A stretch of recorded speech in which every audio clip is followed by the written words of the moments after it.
What if I told you there's a place on Earth where being born is already a life sentence, where a child can be beaten to death over a few grains of food, and where escaping is so rare it almost feels like a myth? This is not fiction. This is Camp 14. And once you step inside, you don't leave, not alive.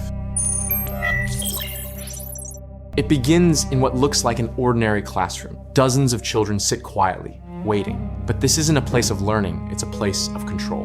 Before any lesson starts, the teacher does something unusual. He searches every student, pockets, sleeves, hands, and then he finds something. Just a few tiny kernels of grain. To most of us, it's nothing, but here, it's everything. The girl who had them is dragged to the front. No questions, no explanation. She's forced to kneel on the cold floor, trembling, and then it begins. The blows come down again and again. No one moves, no one speaks. Because here, even watching silently is survival. The beating doesn't stop until her body gives out. And that same night, she dies. And the most disturbing part? This wasn't seen as cruelty, it was seen as justice. Because in Camp 14, stealing food isn't just a mistake, it's a death sentence. Hidden deep within the mountains of North Korea lies one of the most secretive and brutal prison systems in the world. Camp 14 isn't just a prison, it's what's known as a total control zone, which means one thing: if you enter, you are never meant to leave. But many of the people inside never entered at all. They were born there. Imagine growing up in a place where you've never seen freedom, never heard of rights, never even questioned authority. That's the reality for Shin Dong-hyuk, one of the very few people who managed to escape and tell the world what happens inside. Shin didn't know anything was wrong. To him, this was life. He was born in the camp, but not out of love. His parents were assigned to each other by guards, rewarded with the chance to reproduce. Even something as human as having a child is controlled. In this place, relationships don't exist. Trust doesn't exist. Even family doesn't exist the way we understand it. Shin didn't feel love for his mother. He didn't feel loyalty to his brother. Hunger was stronger than anything else. Survival came first. And survival meant one thing above all: obey the rules. There were 10 of them. Simple, brutal, absolute. Break one and you die. Steal food? Death. Fail to report someone trying to escape? Death. Hide anything, say anything, even think the wrong thing? Death. These rules weren't just taught, they were enforced. Publicly, violently, and often. The camp itself is massive, spanning valleys, rivers, and mountains. It's surrounded by electric fences, guard towers, and armed patrols. Natural barriers like rivers and steep terrain make escape nearly impossible. Inside, it's like a twisted, self-contained world. There are farms, mines, factories, even schools, but none of it exists to build lives. It exists to break them. From a young age, Shin's life was split between forced labor and indoctrination. Long hours working in coal mines or fields, followed by lessons on obedience and punishment. And always hunger. Food is scarce. Rations are barely enough to keep someone alive. If you make a mistake, your portion gets smaller. So people do whatever it takes.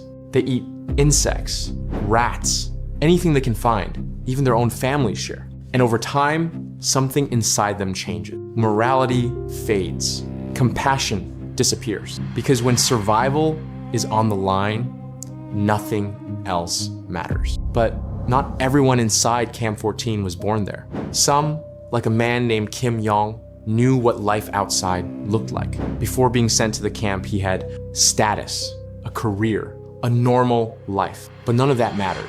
Because in North Korea, you can be punished not for what you did, but for what your family supposedly did. It's called guilt by association. If someone in your bloodline is accused of a crime, you pay the price. Even generations later, no trial, no evidence, just disappearance. One day, you exist.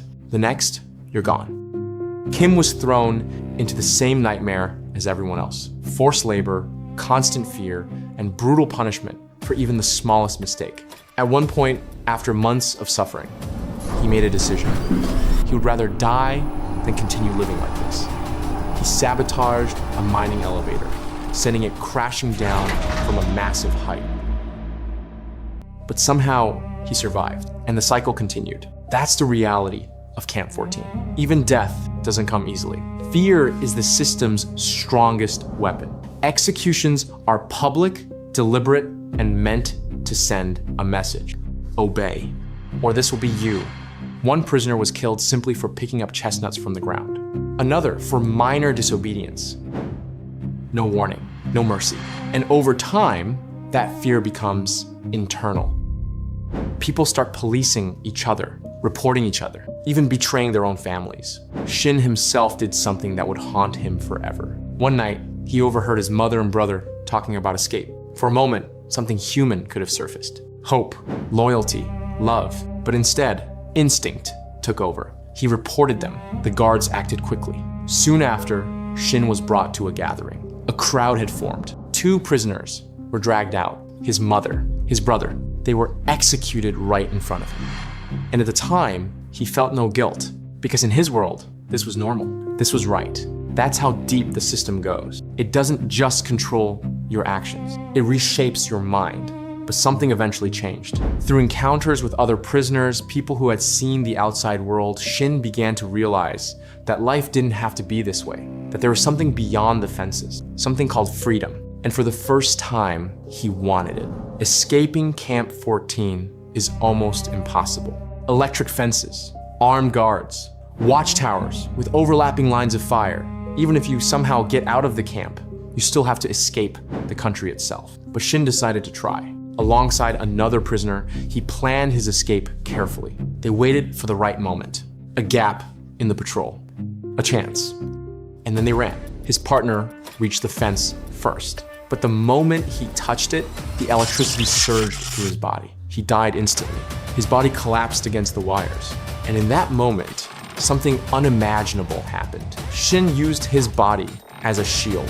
He climbed over him, burning, injured, terrified, but alive. He ran, and he didn't stop.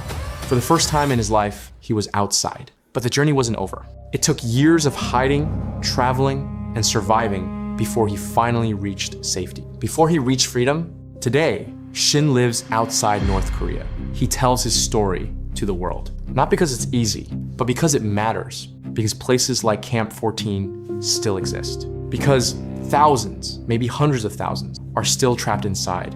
Right now, living the same nightmare. And most of the world will never see it, never hear it, never even know it's real. So the question is, what does it mean to be free? When there are people who have never even known the concept, Camp 14 isn't just a place. It's a reminder of how far control can go, of how fragile humanity can be under pressure, and of how powerful survival truly is. If this story made you think or change the way you see the world, take a moment to support the channel. Like the video, subscribe, and stay with us for more stories that need to be told. Because sometimes the most important truths are the ones hidden the deepest. And I'll see you in the next video.